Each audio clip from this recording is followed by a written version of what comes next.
Halo, Assalamualaikum warahmatullahi wabarakatuh. How are you, everybody? Hari ini, di tutorial video kali ini kita akan membahas mengenai essay writing. Sebuah esai terdiri atas yang pertama, introductory paragraph, paragraf pengantar, body paragraph, paragraf inti, and the last one is concluding paragraph, paragraf yang berisi kesimpulan. Kita akan lanjut membahas mengenai introductory paragraph. Okay, introductory paragraph is the first paragraph of an essay. Adalah paragraf pertama yang akan Anda temui di sebuah esai. It introduces the essay. Paragraf tersebut memperkenalkan, mengantarkan esai tersebut kepada pembaca, and it arouses the reader's interest. Dan paragraf tersebut membangkitkan, it's supposed to, harusnya atau dimaksudkan untuk membangkitkan minat membaca. Gitu. Terus kita akan bahas the purpose of the introductory paragraph. Tujuannya apa? The introduction is aimed at letting the reader to know about. Kita akan memberitahu pembaca mengenai topik yang akan dibahas di esai tersebut. The aspect of the topic being dealt with. Aspek apa saja dari topik tersebut yang akan kita bahas, karena nggak mungkin satu topik kita bahas secara menyeluruh di dalam satu esai, jadi kita akan fokus kepada apa? Nah, itu dijelaskan di introductory paragraph. Lalu the stand or attitude taken by the writer to the topic. Seperti apa sikap, pandangan, pendapat dari seorang penulis terhadap topik tersebut. Nah, semuanya dapat kita lihat di paragraf pengantar. Selanjutnya, the introduction usually has two parts. Biasanya sebuah paragraf pengantar itu terdiri atas dua bagian. Yang pertama, general statements, pernyataan-pernyataan umum. Nah, general statements give the reader the background information about the topic of an essay. Isinya dari general statement ini adalah informasi latar belakang, informasi umum tentang topik dari esai tersebut, dan they should lead the reader gradually from a general idea to a very specific idea. Jadi harusnya general statement ini dia secara perlahan-lahan menggiring pembaca dari wawasan yang sifatnya umum ke khusus, ke yang lebih spesifik sesuai dengan yang ingin dibahas oleh si penulis di esainya tersebut. Bagian kedua dari introduction atau introductory paragraph adalah a thesis statement. Apa itu thesis statement? Adalah statement, kalimat-kalimat yang memperkenalkan the main idea of an essay. Apa sih sebenarnya yang akan dibahas dari esai tersebut? Terus it provide the reader with a guide to your argument. Jadi memberikan panduan-panduan kepada si pembaca tentang argumen yang akan disampaikan. Oke, jadi intinya itu di thesis statement, tapi sebelumnya harus diberikan dulu pengantar. Oke, wawasan secara global terlebih dahulu untuk kemudian masuk ke bagian inti dari topik atau main idea yang akan dibahas oleh esai. Itulah dia introductory paragraph atau paragraf pengantar. Berikut kita akan melihat contoh paragraf pengantar dengan judul The Advantages and Disadvantages of Living in the Modern World. Manfaat dan kerugian tinggal di dunia yang modern. A person born in the late 20th century has seen a lot of changes taken place in almost all areas of human life. Orang yang lahir di akhir abad ke-20 telah melihat banyak perubahan yang berada di hampir semua area dari kehidupan manusia.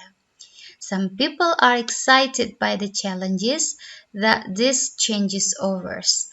Beberapa orang memang sangat senang sekali dengan tantangan yang ditawarkan oleh perubahan-perubahan ini. Others, sementara yang lain, want to return to the simpler, ingin kembali ke kehidupan yang lebih sederhana, less automated lifestyle of the past. Jadi, kehidupan masa lampau yang lebih kurang otomatis gitu.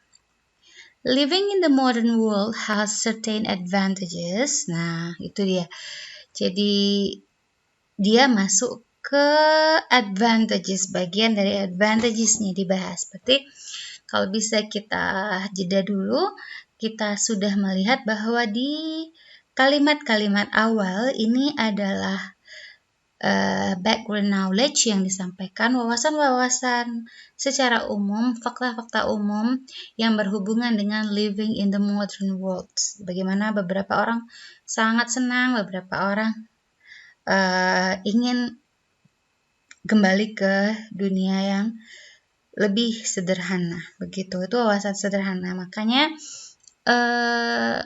ini dari line 1, 2, dan 3, baris 1, 2, dan 3 sampai sini, ini merupakan bagian dari general statements. Berikutnya kita masuk ke thesis statement. Dia bilang, living in the modern world has certain advantages such as a higher standard of living.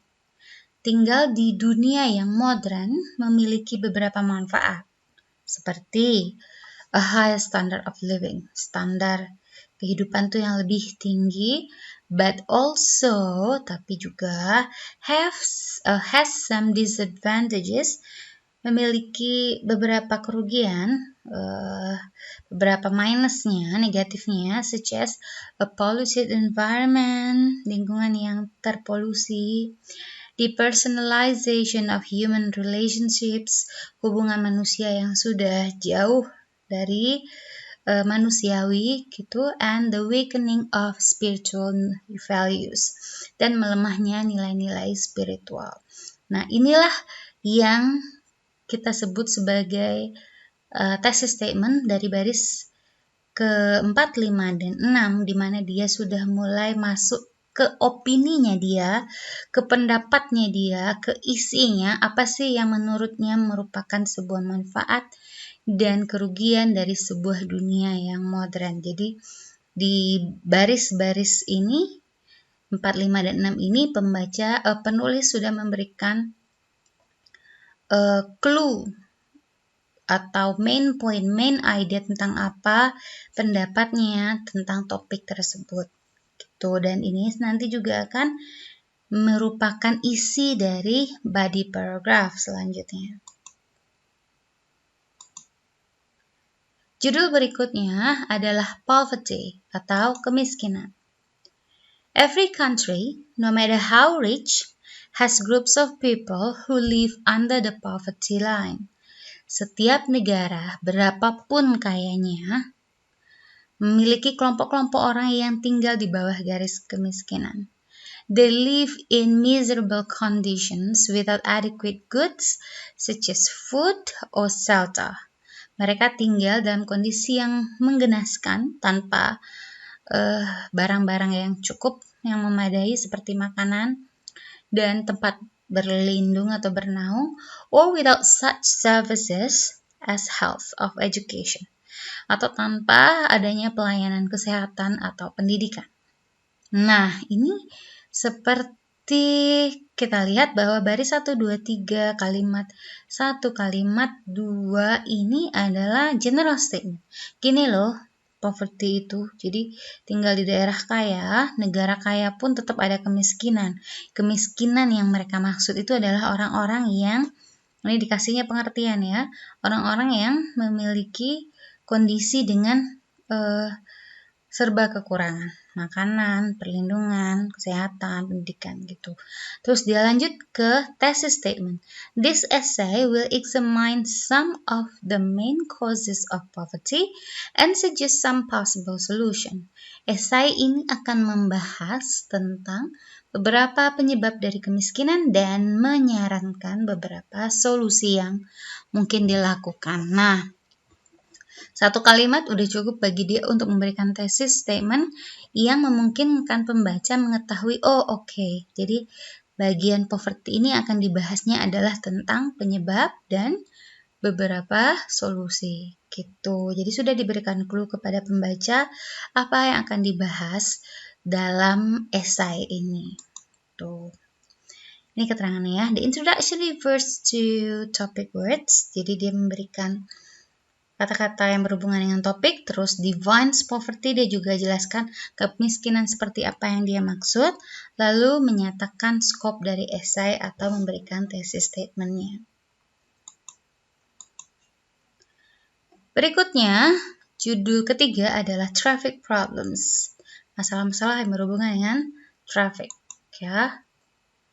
Kali ini kita akan membandingkan 3 paragraf pengantar dan kita akan memilih mana yang terbaik di antara ketiga paragraf pengantar ini.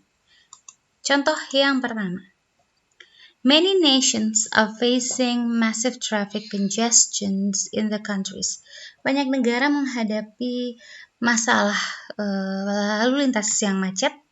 Ini sinonim dari traffic jam ya, traffic congestion. This both makes travel difficult and causes environmental damage. Hal ini menimbulkan kesulitan ketika melakukan perjalanan dan menyebabkan kerusakan pada lingkungan. In order to solve this problem, untuk mengatasi masalah ini, it is necessary to establish alternative transport systems such as railways. Sangat perlu kita untuk membangun sistem transportasi alternatif seperti kereta api. In my opinion, the best way to finance the development of public transport is to tax car drivers. Oke, jadi menurut pendapat saya, cara yang terbaik untuk membiayai pengembangan dari transportasi publik adalah dengan memberikan pajak kepada pengemudi.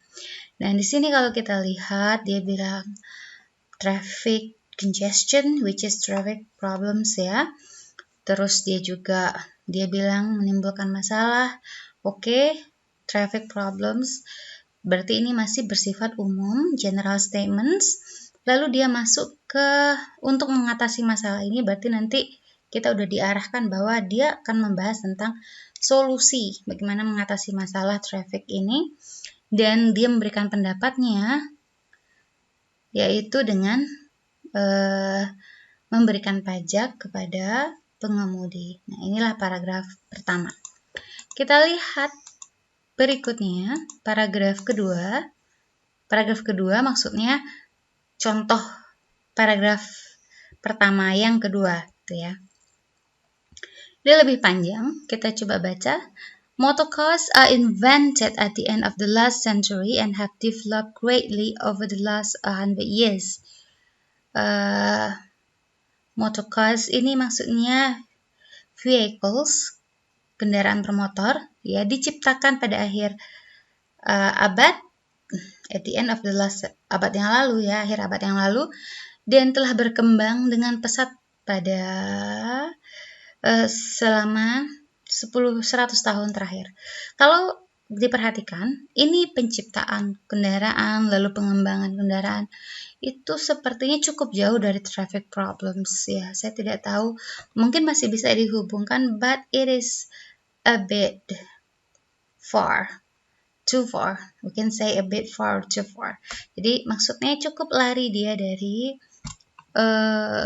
traffic problems, cukup bias gitu, terlalu umum, terlalu jauh pengantarnya. In many countries, families have 2 cars and sometimes even 3. Okay, good. Ini mungkin dia mulai mengantarkan masalah apa yang menyebabkan traffic problems. Karena satu keluarga aja kadang-kadang mobilnya ada 2 atau 3. As there are so many cars on the road, banyaknya mobil di jalan, there are often traffic jams on major road.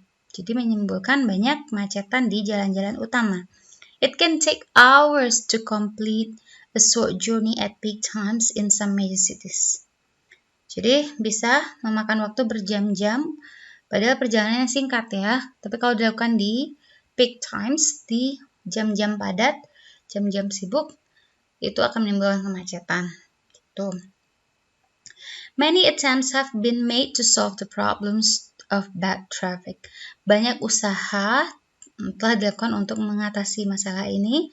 This include limiting the times cars are allowed to drive in certain areas and making cars carry certain number of passengers. These schemes have met with varying degrees of success. Jadi dia udah kasih lihat beberapa solusi dari traffic problems, artinya dia mencoba membuat thesis statement-nya di kalimat-kalimat akhir dari paragraf ini, namun kalau kita lihat ini hanya seperti general statement juga, meskipun kita udah tahu nih dia akan membahas tentang solusi dari masalah-masalah traffic, tapi dia masih memberikan, solusinya banyak sih, ada ini, tapi kita tidak tahu sebenarnya dia lebih memilih solusi yang mana. Itu yang kurang jelas di contoh paragraf pertama yang kedua ini.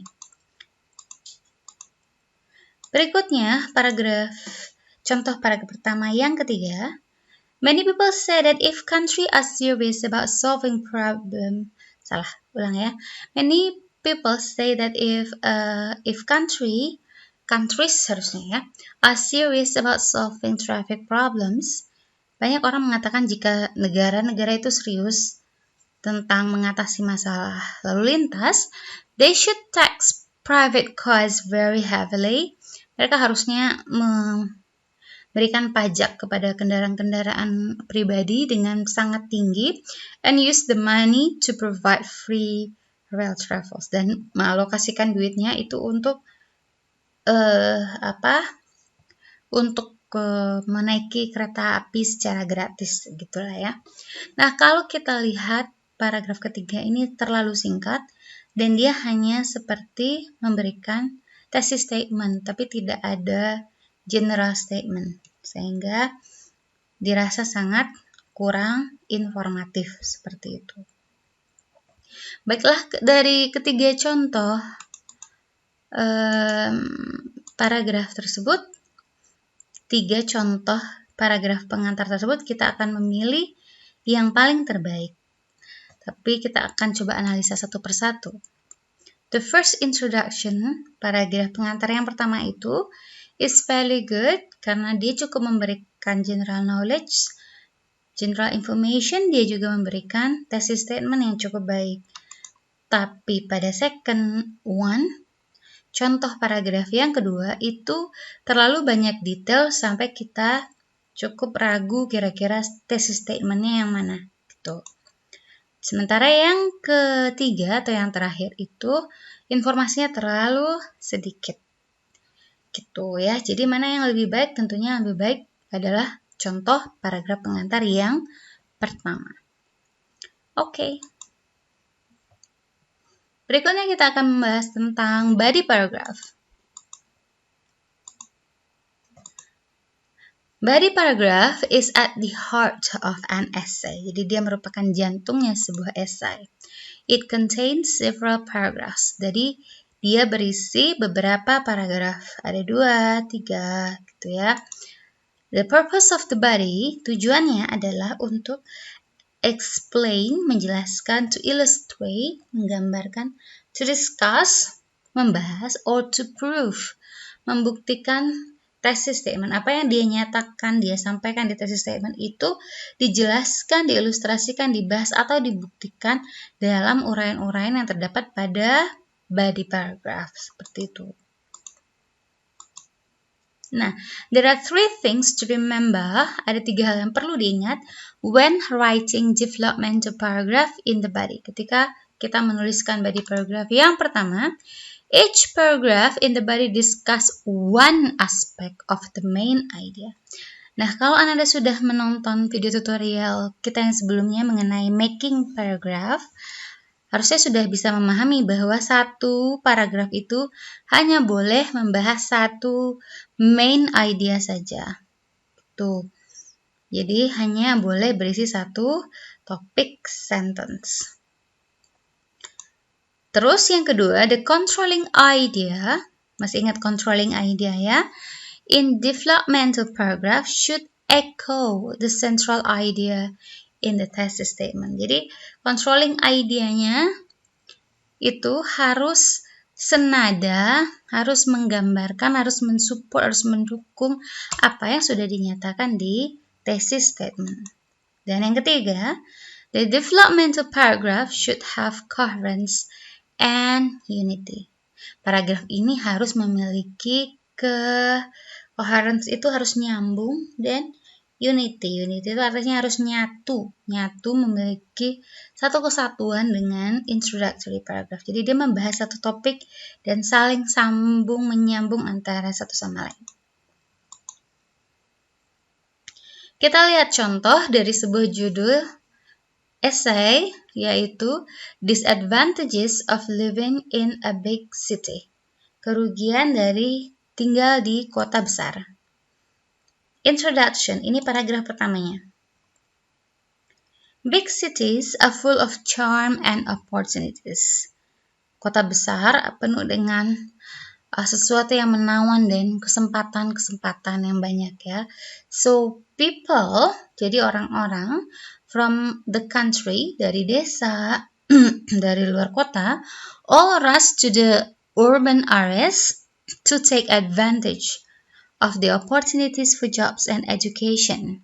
Jadi semuanya tergesa-gesa atau semangat sekali untuk menuju ke urban areas, ini artinya big cities ya, sinonim untuk big cities, untuk mendapatkan keuntungan dari kesempatan-kesempatan seperti pekerjaan dan pendidikan. Make good use of cinemas, memanfaatkan bioskop-bioskop, museums, shopping malls, of course, and patronize all the ethnic restaurants in the cities. Bahkan berlangganan beberapa restoran di kota-kota tersebut. Nah, although cities seem like paradise, meskipun kalau dilihat dari general statements-nya, berarti ini kalimat-kalimat sebelumnya ini semuanya adalah general sentence, general statement. Sekarang dia masuk ke thesis statement. Although cities seem like paradise, meskipun kayaknya yang digambarkan di atas itu yang bagus-bagus nih ya, they also have serious problems like poor public transport, congested street, and expensive housing. Mereka juga memiliki masalah seperti transportasi umum yang buruk, terus jalan-jalanan yang macet, dan rumah yang mahal. Meskipun banyak lagi ya disadvantages-nya yang lain seperti tingkat kriminalitas dan lain-lain sebagainya, tapi dia sudah mengatakan di thesis statement-nya bahwa esai ini akan membahas ini loh, poor public transport, congested street, expensive housing. Jadi inilah nanti gambaran yang akan Anda lihat di gambaran apa yang akan Anda lihat di bagian body paragraph.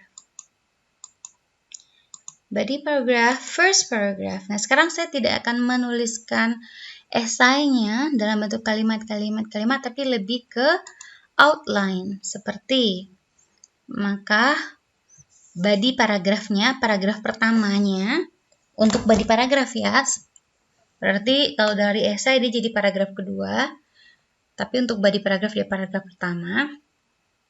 Dia akan cerita bahwa the first and most important problem is the inadequate public transport systems for urban dwellers. Jadi yang pertama dan paling utama, masalah yang paling pertama utama adalah tidak cukupnya sistem transportasi umum untuk urban dwellers, ini adalah warga kota. Terus nanti ini supporting sentence-nya, kita udah belajar writing paragraph ya, berarti Anda tahu sebuah paragraf itu mesti terdiri dari topic sentence gitu ya, lalu ada supporting sentence-nya. Maka supporting sentence-nya akan berisi seperti ini. Dia akan bahas bahwa schedules are unreliable, Terus detailsnya dia akan kasih contoh bahwa late bus arrivals, lalu arrivals in bunches. Terus supporting sentence yang kedua dia akan bilang bahwa passengers are victims.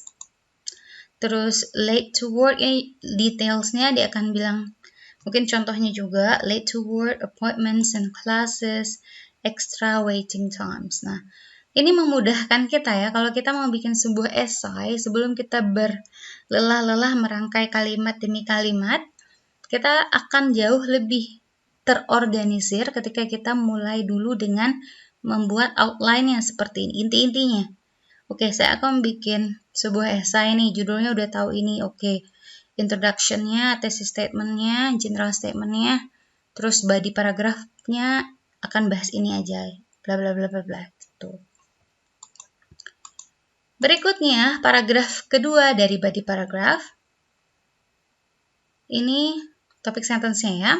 The second serious problem, masalah serius yang kedua, is the extremely congested condition of the city streets. Ya, dia akan cerita lagi ya. Terus ini supporting details-nya, heavy downtown traffic.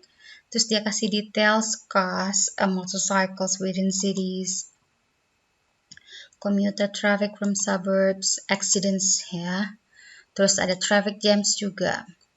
Nah, di paragraf ketiga dari body paragraph, the final problem is the lack of reasonable housing. Jadi kurangnya perumahan-perumahan yang masuk akal, maksudnya ini dari segi harganya. Jadi shortage of rentals, high rents. Dia bilang tingginya harga sewa rumah. Terus conclusionnya ya berarti kalau udah conclusion berarti dia harus menyimpulkan ya. Dia bilang di sini, in conclusion the traffic system in big cities are in bad shape. Furthermore, the high cost of housing and massive traffic jams are all negative aspects of the city life. Oke, berarti udah dia rangkum semua yang ada di body paragraph tadi di dalam conclusion. Sekali lagi ini bukan paragraf conclusion yang utuh, tapi merupakan inti-inti dari apa nanti akan kita kembangkan di paragraf conclusion. Jadi berupa outline. Tuh. Sekarang kita akan masuk membahas conclusion. Conclusion. The conclusion does three things. 3 hal yang ada di dalam paragraf conclusion. Yang pertama, it signals the end of the essay. Of course, berarti dia udah menyatakan bahwa ini loh paragraf terakhir dari essay ini. Yang kedua, it summarizes the main points. Menyimpulkan poin-poin utama. Atau restates the thesis.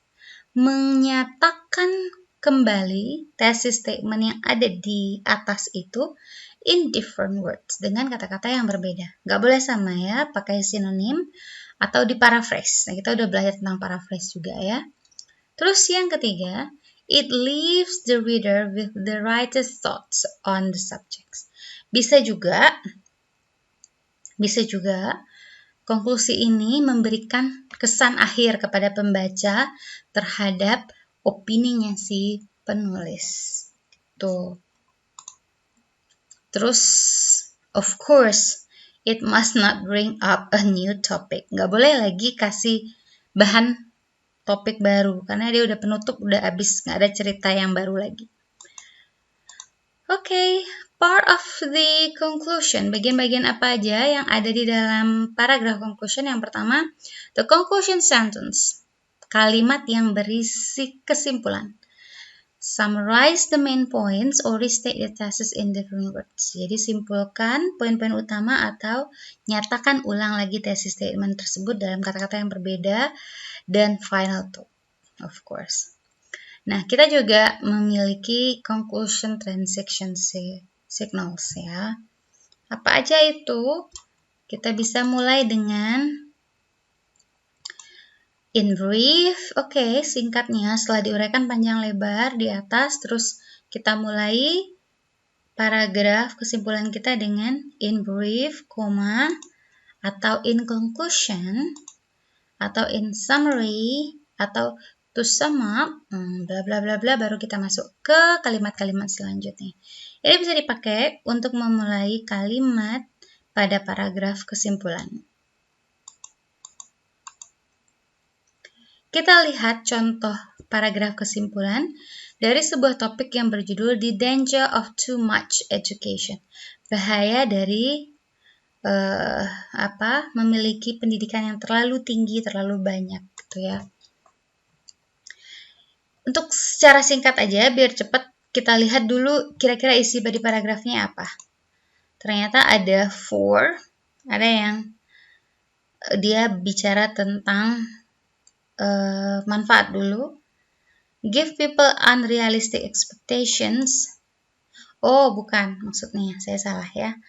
Jadi 4 ini maksudnya setuju dengan adanya bahaya pada orang yang memiliki pendidikan yang terlalu tinggi, yaitu bahayanya adalah pendidikan yang terlalu tinggi atau terlalu banyak mengenyam pendidikan itu membuat orang memiliki ekspektasi yang tidak realistis, terus mahal, makan biaya, terus not enough challenging jobs to meet people's expectation, ya tidak cukup banyak lapangan pekerjaan bagi mereka untuk memenuhi harapan mereka, karena mungkin mereka berharap karena pendidikannya udah terlalu tinggi, pendidikannya udah sangat banyak, dia berharap mendapatkan pekerjaan sesuai dengan apa yang sudah dia pelajari itu, tapi kenyataannya nggak cukup ya. Terus students major cause of disruption, reject authority. Ini biasanya orang yang memiliki pendidikan tinggi itu cukup memiliki ego yang cukup tinggi sehingga sering menimbulkan disruption, gangguan-gangguan dan penolakan terhadap kebijakan-kebijakan yang telah ditetapkan karena egonya yang sudah tinggi tadi itu. Sementara ada juga yang tidak setuju adanya bahaya terhadap pendidikan ini karena alasannya we cannot decide the level of education a person needs. Masing-masing orang itu kebutuhan pendidikannya beda-beda katanya. Terus high level human resources necessary for development. Pentingnya orang yang berpendidikan tinggi itu terhadap pengembangan kehidupan. Dan uneducated people unable to show initiative. Sementara orang yang pendidikannya rendah, pendidikannya sedikit, itu biasanya tidak mampu menunjukkan inisiatif.